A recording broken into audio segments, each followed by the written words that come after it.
different legs, so we could go with different terrains. Then they had the two-legged R2. Yeah, they have like a lot. They're a lot.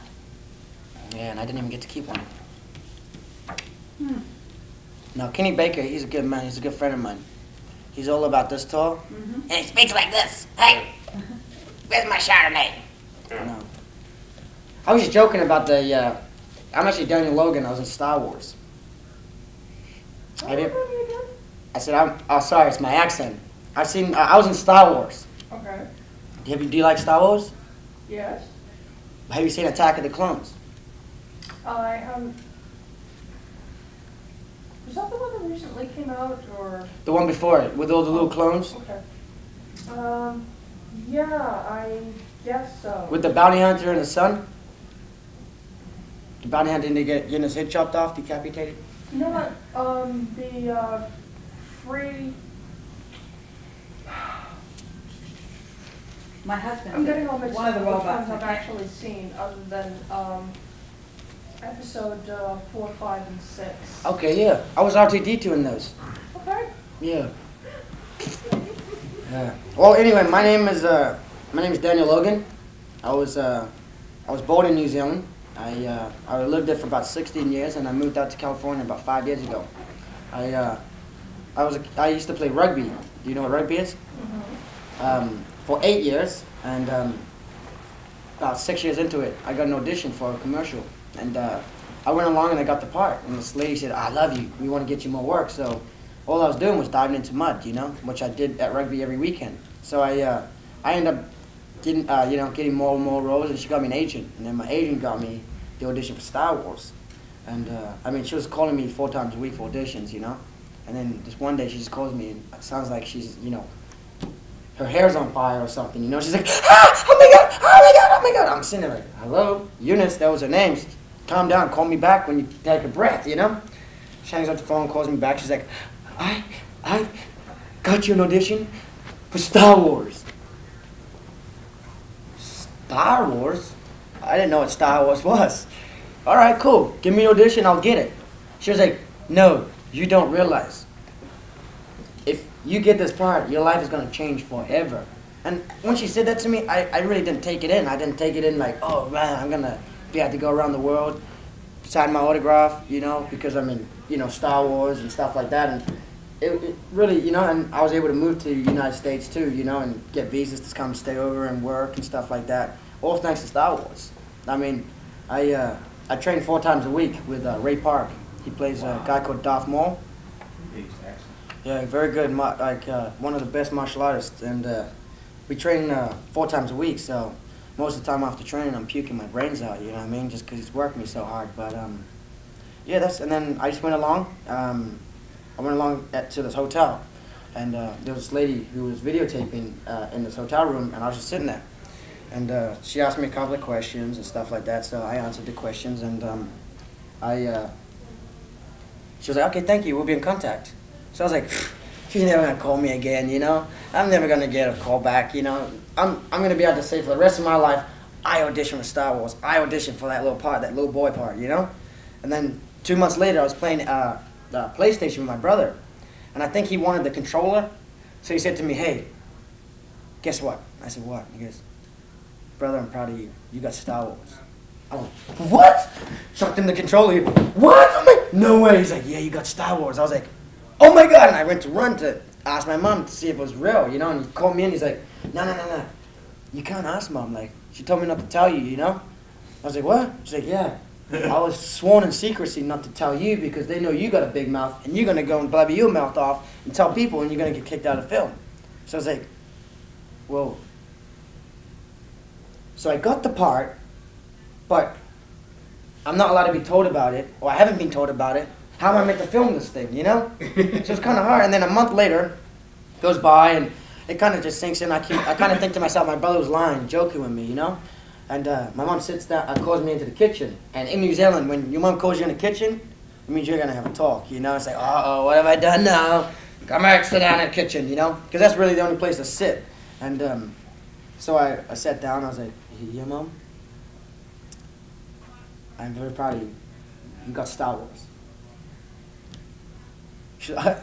what? He looked at me like, you just got one of the biggest movies in the world, and you just...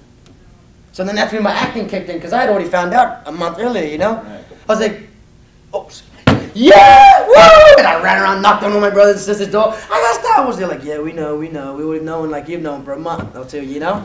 So I ended up running around and making a fool of myself.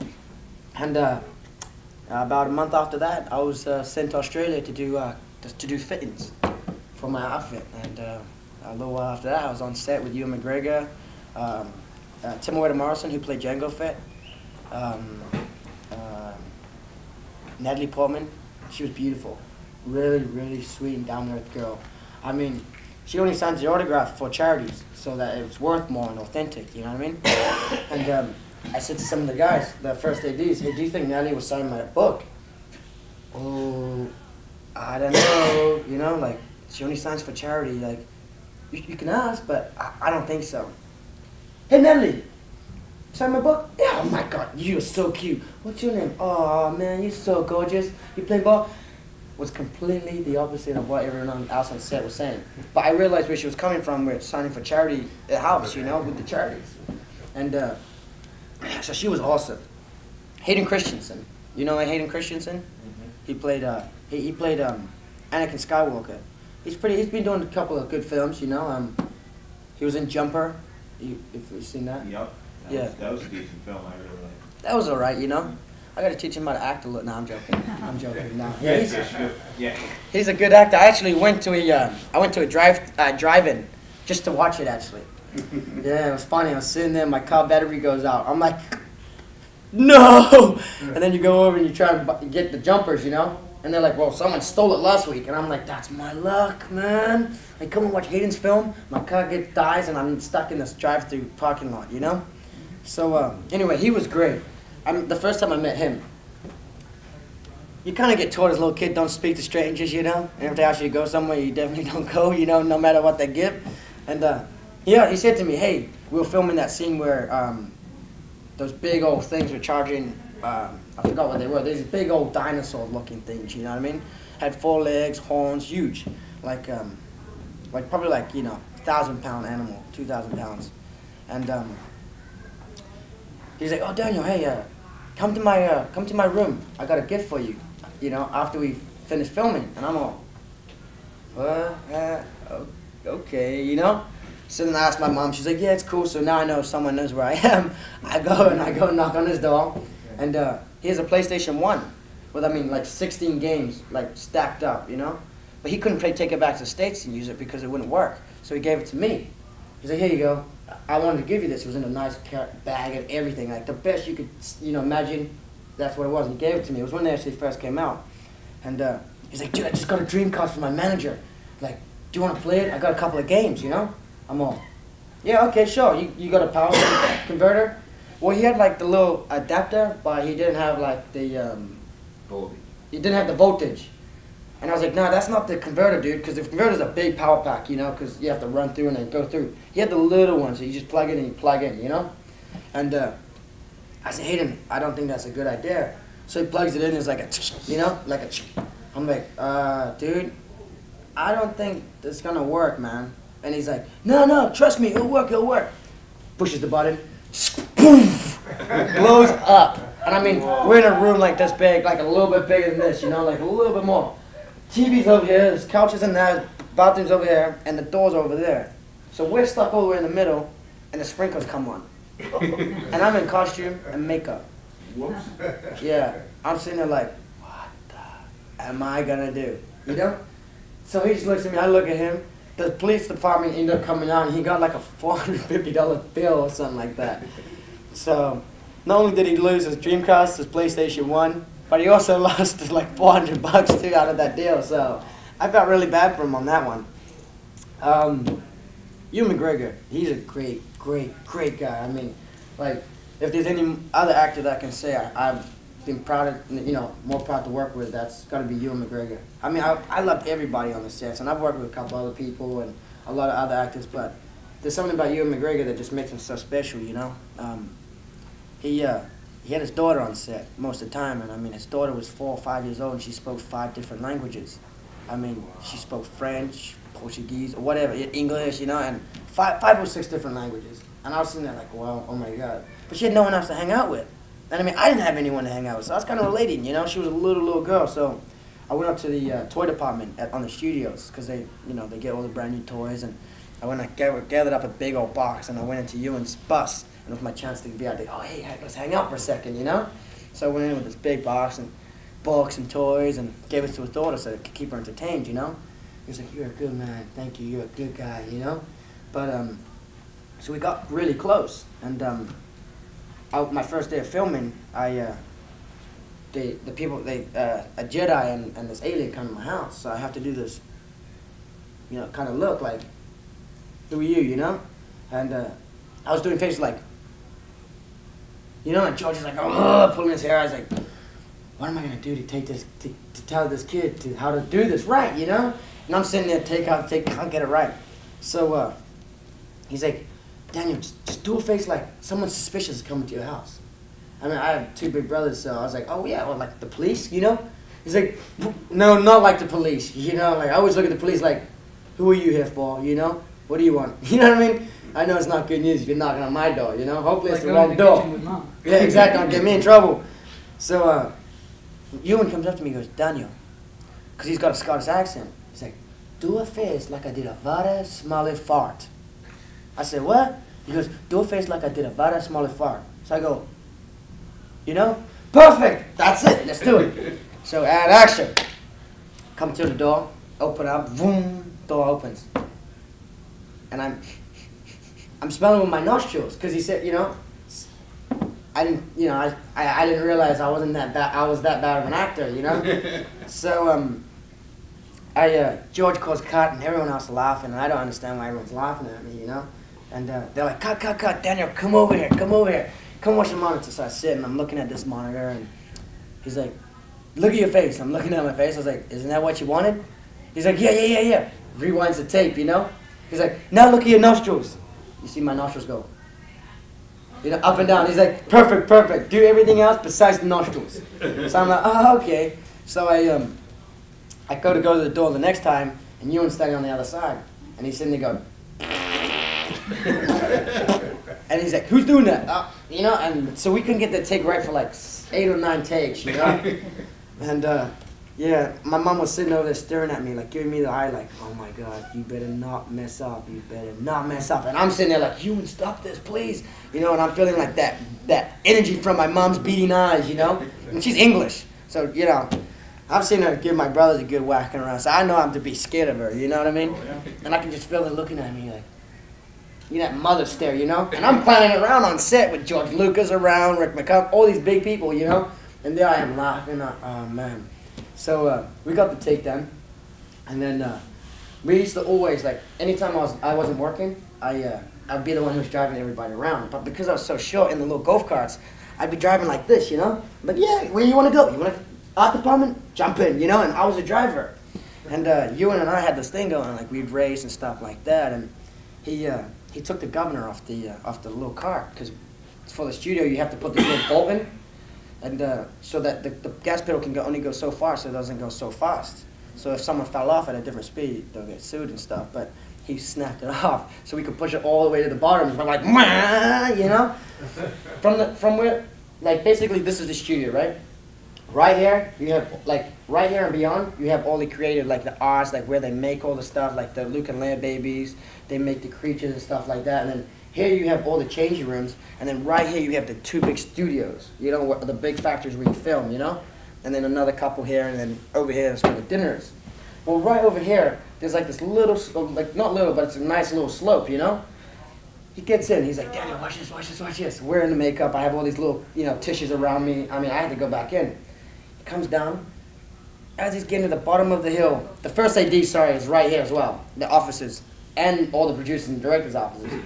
He slams his brake on and goes, and parks right outside looking at him. Me being a little kid I am, I'm like, wow, that's my turn. I went to jump in the car. As soon as I jump in, you just hear his voice, get him out of the car. I'm like, what? You can't ride that car no more. I'm like, oh my God, Ewan. And he looks at me, I look at him like, you just ruined my fun, you know? So, he met me at I left Australia for my last set at at like 5 o'clock in the morning. 5:30 was my flight. So I met him I had to be there at 5:30. So and I met Ewan at the studio at 4 o'clock. And I mean, it's pitch black outside. And there we are in our little golf cart, and he gave me my last little drive around the studio.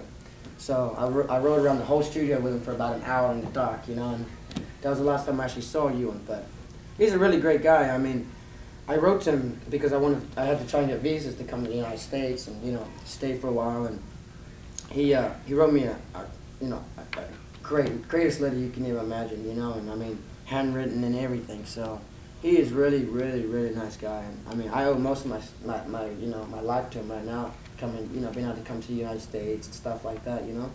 So he's cool. And Django Fett was the best. He was my father in the movie. See the armor that he had an armor on. He had this helmet. He looked like Boba Fett from the original, and blue. Right. And when I got on set, all I had was this lousy chair, 2-seater chair, and a table, but a little bit bigger than this. I'm like, wow, this is the best changing room I've ever seen, you know? I never had one before. I go into his changing room. He's got lazy boy couches, refrigerator, big screen TV. He's got a bathroom with a shower and everything. I mean, like a small little house in the studio, you know? I'm like, I could hang out here, you know? Just take your drinks, you know? But we were using each other when we didn't realize. I was using him for the cool room and the snack and all the drinks, because you refill every night. They give free drinks, you know? But he was also using me because when he had that lazy boy couch, he was so big and heavy that he would sink into it, and he couldn't get up because it was so heavy. So what I used to have to do is, he'd be like, son, because we used to call each other father and son. He goes to me, all right, so we're going to play father and son. You call me dad, and I'll call you son. So I tell him, all right, dad. All right, son, and that's how it came, you know? So there I am, pulling him out of the chair, you know? Every day, I had to pull him out of his chair a couple of times a day, you know? But there's these speakers all throughout the whole studio. They're like, Daniel Logan, need on set this place, da-da-da. So you know where to be because you hear the speakers all the time, you know? And they called me, but they didn't call him. And I mean, he'd be making me pull him up like for a couple of months, you know? And I kind of thought, I knew what was going to happen, but I thought to myself, you know what? I'm going to see what's going to happen. I'm going to see what's going to happen when I leave and go do my set and don't help him up so that he can sit here for a while and he can be a lazy boy. You know what I mean? So I go on set. I do my thing for half an hour, because what they do is when you're doing talks, you know, talks back and forth, like I'll be talking to somebody, they'll be talking to me, but they cut the angles of the camera, you know? So like 1 minute I'll be looking at you, another minute they'll be looking at me, you know? So they're looking at me, so I was just doing a set so he could sit. Well, they needed him half an hour after that. And he was sitting in his chair. You know what I mean? So they asked me, then they like, Django Fett to the studio, please, da-da-da. And they don't ask many times, you know, like you meant to go straight away because it's always busy, you know? Django Fett to the studio. Does anyone know what Django Fett is? For about 10, 15 minutes. I didn't say anything. I did the, you know, I was like, I'll let him sit for a little while, you know what I mean? You can start thinking about, you know, what kind of chair he wants. Maybe he would like to switch me in my room, you know? You don't have to have, you know, any problem getting up. So, so I'm like, well, you know what? Thinking about it, go check his changing room. So one of the ADs go and checks his changing room. There he is sitting there in his chair going, that damn little boy. And he was sitting there straining for about 15 minutes trying to get out of his chair. Because he knows, you know, he needs to be on set, you know. So that was like the funniest thing with me and him, you know. And he got on set and he was like, damn boy, where were you? Why'd you come back and help me, huh? I was like, dude, I'm sorry, man, I was filming, you know what I mean? You know, and that was a rain scene. And that's, and then he ended up lighting up and he got the umbrella there. And okay, cool, you know, but he's a really cool guy too. Really nice, because we're like New Zealanders, so we're close, you know. We had a lot of common. We had to stick together. Any questions? Did you ever get to keep the suit that you wore? No, it's actually on the. It's actually in the museum, traveling museum right now. I mean, I went to. I had some of my Harry Potter friends out, and they were like, "Oh, there's a Star Wars museum that just opened up. Like all the old props gonna be there. Like I'd really like to see it, you know."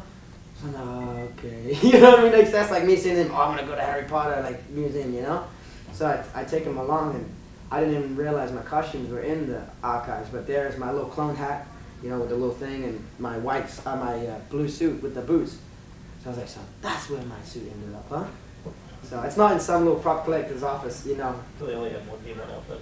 Two. Yeah. Two, because that first one got wet in the sprinklers. So they're like, you stay overnight tonight, you know, make them another costume. I felt bad, but I got back the next day. I had a couple of pokes in me. I was like, yep, we're trying to mend it. Stay still. Ow, you know, I am still. But I was just joking.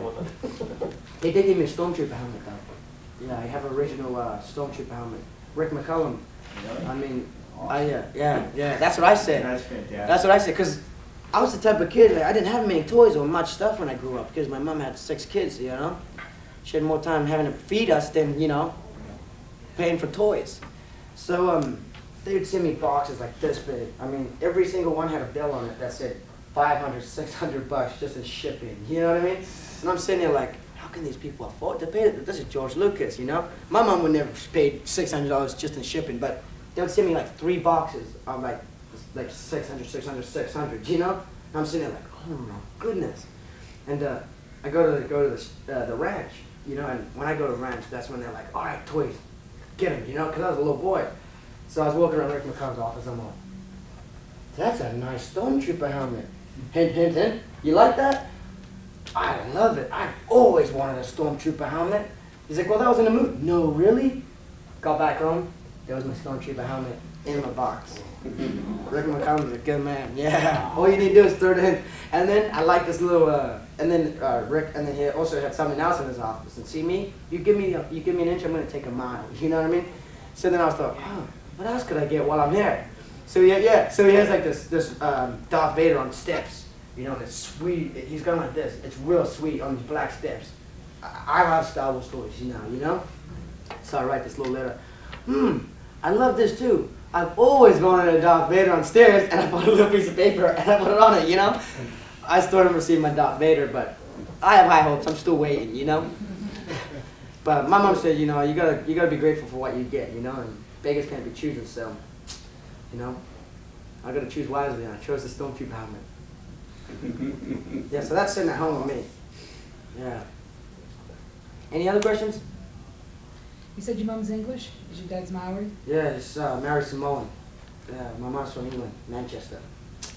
She might as well be a Samoan in New Zealand as well, the way she raised us. Sounds like it. It was always like, you know, she always told me, you know, you get a big head, you're not going to do this work very much. And I didn't understand what big head meant. I understand that you could be like, oh yeah, I'm Daniel Logan, you know, what's up, you know, don't talk to me, you know, back, you know. But I've never been like that, because I was raised, like, you know, she told me, no, you know, don't get big headed. I said, my head can't get any bigger than it is, you know. I can barely fit through doors, you know what I mean? Like, look at this big forehead right here, you know. That's where you can tell I'm an islander. I don't look normal, you know what I mean? People are like, where are you from? Oh, that head. Oh. Are you like South African or something? I'm like, no, New Zealand, buddy. Even more savage than that. No more questions. What are you doing for work these days? I'm actually working just in classes. Like Ray Park, we're getting really close, like brothers. Like his kids, they call me Uncle Daniel, with their little British accent. Uncle Daniel. You know, I babysit for him and stuff. And he's working on 2 films. He's working right now on a movie that was a game that they turned into a movie called King of Fighters.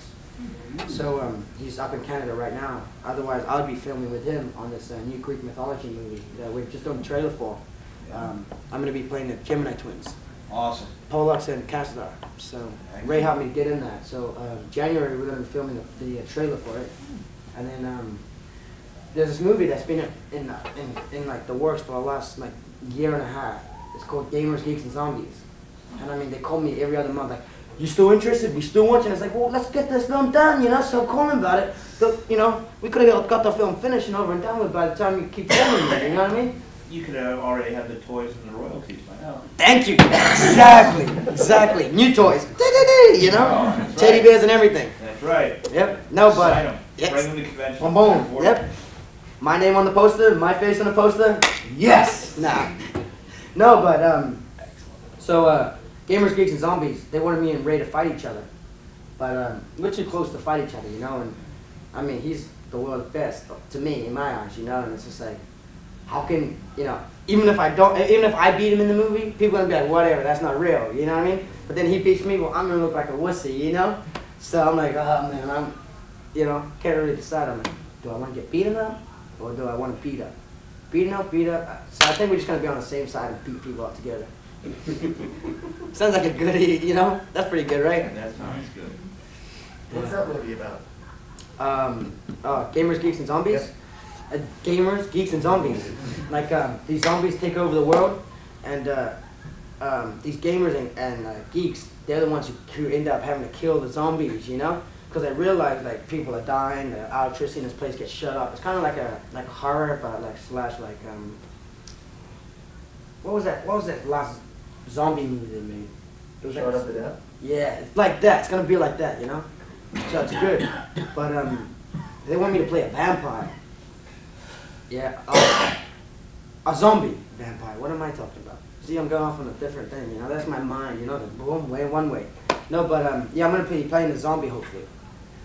So that'll be really good. They don't need to do much makeup, you know. I just need to go and box for a couple of weeks and then get a couple of teeth missing, you know, and I'll be good. Oh, how hard is it to play that? I'm just joking. You don't play them like that, but yeah. But yeah, it's just like Shaun of the Dead movie. Hopefully it'll be good when they actually get around to making it. Okay. They keep calling me like, we just need only $50 more million to get 3D. To make it 3D, I'm sitting there like, only 15 more million? Do you realize how many houses I could buy with that? Yeah, right. You know what I mean? Just give me a little part of that 50, you know? It would be good, you know what I mean? But They yeah, have a big sale. that's what I'm saying. So they just want more money to do it in 3D. So film in 3D because it costs a lot more. So hopefully it's going to come out sometime soon, you know? But as soon as I start filming, I'll definitely put it on the website and, put it out there for you guys to see. But yeah, anything with Ray Parkin is going to be good. He actually just finished filming G.I. Joe, Snake Eyes. Awesome. Yeah, he took me out on set for a couple of days, and I got to hang out with him and stuff. And one of the scenes is just totally amazing. You know what I mean? I can't even like stop to tell you how great he is in this film. And I mean, just him being in the film is big contributor. Excellent. So who's going to be Storm Shadow with these? He's an Asian guy from Korea, from North Korea. I have his autograph for my birthday on the top of my bed. I got like a Storm Shadow and a Snake Eyes in a one box, and they both signed happy birthday to me, 21st. Oh, nice. What's his name? How do you like that? I got his autograph, and that's what people think about me. Yeah, I felt bad for him. I got his autograph, But who is this chicken scratch, Well, you always get the picture of the person in character. That way you'll be able to go, see, this Yeah. is what I have. Exactly. Yeah, but no, I can't remember his name. But then you have one of the Wayne brothers in it. You have Sienna Miller. She's gonna be in it. The guy from Step It Up. His name's Tatum. Do we know when it's coming out? What's his name? Tatum. Shannon Tatum. Yeah. He's a good actor too. But yeah, he told Ray because I can't really tell secrets about his movie. I'll get fired and I'm not even on his film. Have people calling me, what are you saying? Sorry. They'll see my name on a visitor's pass in any studio and they'll be like, nope. I'm like, oh man. No, but yeah, so. But there's going to be one. That's the important thing. That's going to be one. They're actually talking about 2 and 3. Snake Wow. Eyes. So, yeah, go watch it. Take all your family members and Is it's it going coming to out be in good. 2009? It's coming out next year in August. Yeah. Unless they're like all these other movies, they just push them all back, or pull them forward, or push them way back, It's like, wow, man. I was just so excited Star Trek was about to come out, and then they pushed it back to next year, I'm like, Oh, yeah. oh, man. You know what I mean? But, oh, well, it's all about timing, you know what I mean? Yeah. It's the right timing. So hopefully they have something. I'm thinking that they're going to do something else with Star Trek. Because they're waiting so long, Yeah. Well, it's supposed to coincide with a huge media blitz, and they want to put out the toys that night also, and have it go together. And as long as it doesn't, as long as it goes over well, that's good. Yeah. How can it not go over well, though? Well, They knew when they made this movie. They're like, Star Trek franchise is back. You know what I mean? I really hope so. I really do, because it looks fantastic. They should have done something like a podcast, which they did with Star Wars. they put like a camera in the studio, and you could go online and you could actually like subscribe and watch what they're doing. And I mean, you know, you'd have people come up like different actors and be like, you know, but it's all slow frames. So you have to sit there for like 20 minutes, like. So you get that one little hey, and then it goes to the next, you know. But it's it was a great idea, great idea. I mean, me and George Lucas on episode 3, we jumped in front of the camera together. They had this big cheese that they put on every picture of the podcast, and I put it actually in George's mouth. Like he was like, and I'm putting it like it's shoving it in his mouth, you know. And then he's got the ball, which is like a ball on a stick. It's kind of like a giant lollipop, but it's a sapphire ball, and one side is all like a mirror, and then the other side is like a blackish. Carbon fiber kind of material, and that's so when we look down the hallways, they make it out like so you see more and down, you know. So it's full of special effects, really. But he's holding it, and I'm holding cheese up to his mouth, and it's a great picture, you know. And I mean, straight after people saw it on the podcast, it's like, is that Daniel Logan? That was Daniel Logan, and then they got me the sign. Yes, I am Daniel Logan, you know. So then George grabbed it, and he stood there with, yes, I am Daniel Logan. I was pointing at him, you know. And it was a good gig. It was funny, you know? But then they didn't put me in episode 3, so I was like, put me in the podcast, though. Start signing those podcast DVDs. Oh, there we go. Good idea, huh? That would be excellent. Well, no more questions, guys? Thank you for coming, Sydney. How much work do you do on your website, like DanielLogan.com? Most of it. Yeah, most of it. Like, my father, he was the one that just came in. He said, that's my adopted father. But, he's the one who takes care of everything for me. Like, I mean, I live with him, so like, we just like, you know, we do it all together, you know. So he asked me for my input and like things that I would like to talk about, and things I'd like to say to the people, and then I'm just like, I haven't been like, what is it called? Like I haven't been told, hey, you have like dyslexia or like, you know, ADD, but I think I have both. You know what I mean? So I'm not really good at handwriting, or I'm not good at spelling and stuff like that. So if you go and read some of your autographs, you know, don't lost your head. You know, I forgot to put the other zero, you know, circle in. I'm like, so there's lots of don't lost your head out there. You know, he's foreign. You know what I mean? But yeah, I do a lot. And then like, I also I stopped going on it for a little while because I mean, you know, I was, you know, my friends were like, oh, let's go on the internet. Ha, funny, Daniel, you know, and then. You'd read stuff, you know, that people say that bad, you know, and it's just like, not every day you wake up and the sun's shining, which I believe, you know, you have those rainy days. But I try not to have rainy days at conventions. But then people can kind of find anything to make, you know, say, talk bad or talk down about you, you know. And when you read this stuff, it really does bring you down with it, you know. And that's what the whole plan is, and that's why I hate it. I wanted to go on the internet and say, you know what, we can meet in person if you want to talk about this, you know. So I stopped going on and said, hey, Pops, you know, you deal with it, and we'll all both work together. So yeah, but I want to do it something better. You know, I think it's too plain. You know, I think my website is a little bit too plain. You know, a couple of boxes, a white screen, 2 New Zealand flags with this ugly couple of photos in the middle. You know. What's with the old computer with the floppy drives? Like on the main page. I know what you're talking about. The old school one. The old school one. The screen and the what is that for? That's not my address, is it? Like if you click on it, it brings up my mailing address. Like if you send me mail to sign and stuff like that, I mean, I sign, you know, but it just takes me a while to get back, you know. And then I have all these like these like, cause it's been like a couple of years, so I have like photos or like and letters from kids that are last year of junior high. You know what I mean? So I don't know if I should sign it and send it back to the old school and try and see if they can get it back to the person, you know, because I don't think they're gonna be able to. But it's just like, what do I do with these ones? And that's why I feel bad. So I try and keep on top of it. So I try, you know, because, you know, I keep all my letters. And people ask me, why do you keep all your letters? Because if nothing else happens in my life, I can sit there and say to my kids one day, look, if you do something with your life, this is what people do. They'll write letters. They'll ask you for autographs and tell you how great you were in the movie and stuff, you know? So I keep them all. I mean, I have drawers and drawers full of just like autographs and stuff like that, you know, letters. And everyone's like, one of my friends, she's all about neatness. So she's like, I gotta give you, I just bought you this file. It was on sale, because she's all about on sale. She was like, I was gonna get you the little dividers, but they weren't on sale, so I'm gonna wait till on sale. I was like, I don't need those. All I have is just letters of just autographs, you know? So. Excuse me for a moment. Is there an Alan McLeod in here? Right here, buddy. No, I'm serious. We have an issue we need to Oh, resolve. Thank sorry. you. Alan McLeod, please come to the headmaster's office. Alan McLeod. Well, thank you very much for listening and asking me questions. I actually thought me and Dave were going to be the only ones sitting here. I was actually planning on laying underneath the table and sleeping. Obviously, he can sleep anywhere, so he just crossed his arms and fell asleep, you know. But thank you very much. I do appreciate it. It would have felt a little bit weird if we're in the other room with all those chairs and so many lists of people. I'd be like, you know what, guys? Let's go to the bar. Yeah. You know what I mean? Go and have a drink and talk about whatever you like, you know? You still play rugby? I actually got offered to play for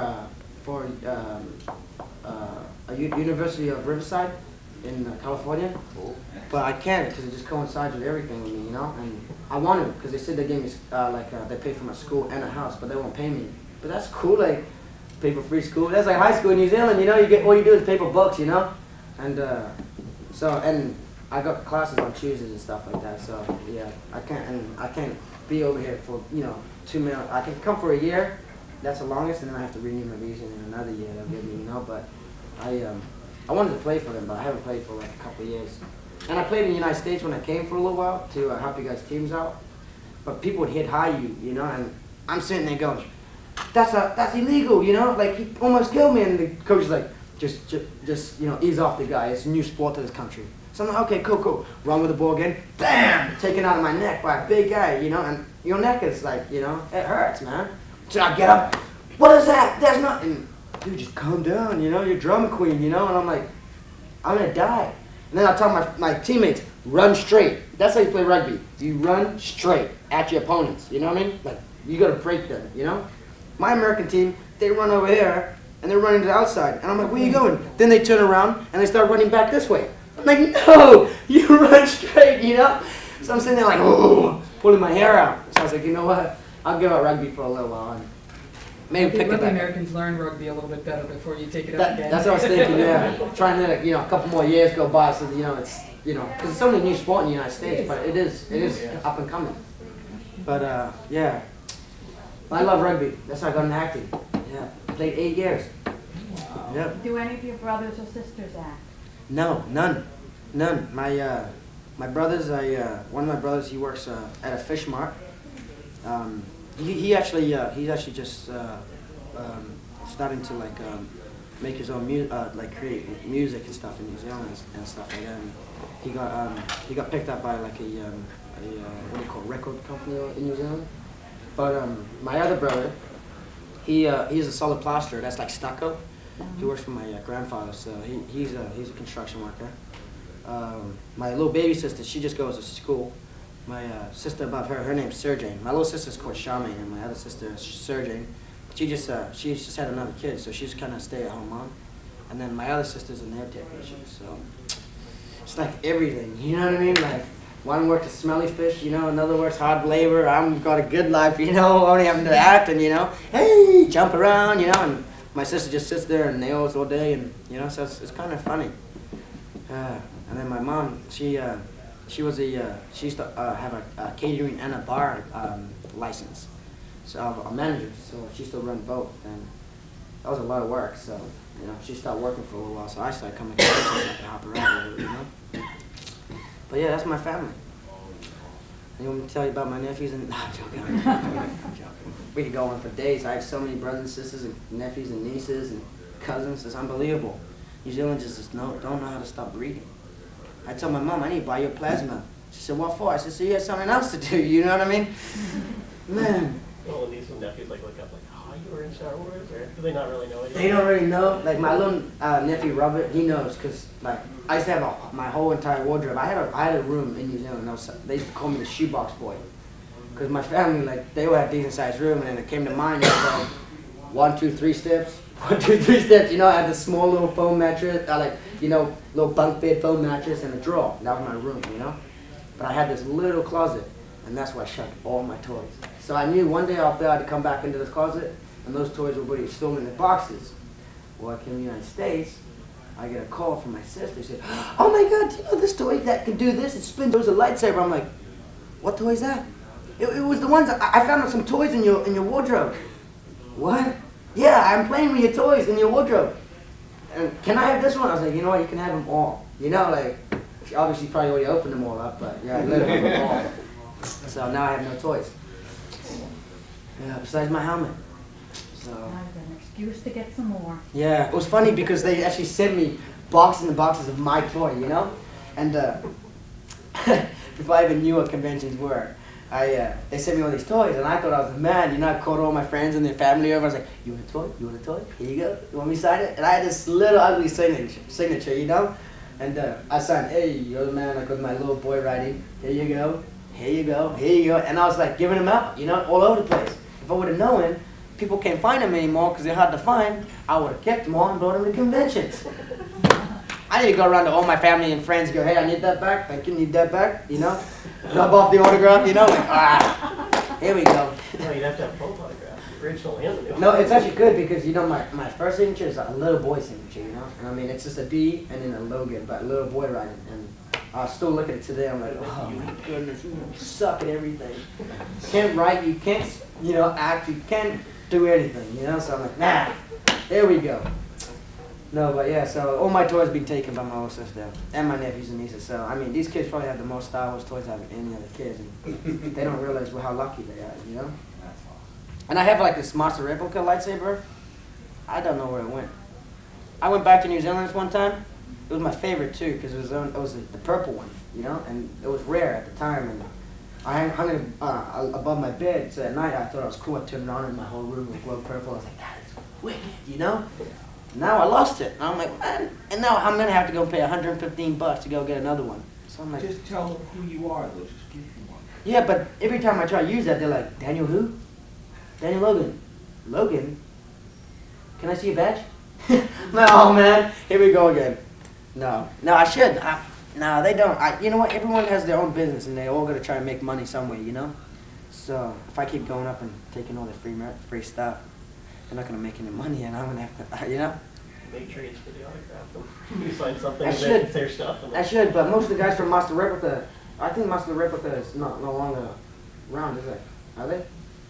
But no, they weren't like much. Like a few of them were Star Wars fans, but most of them weren't. You know, so it was more like, oh, a free autograph? Thanks. You know what I mean?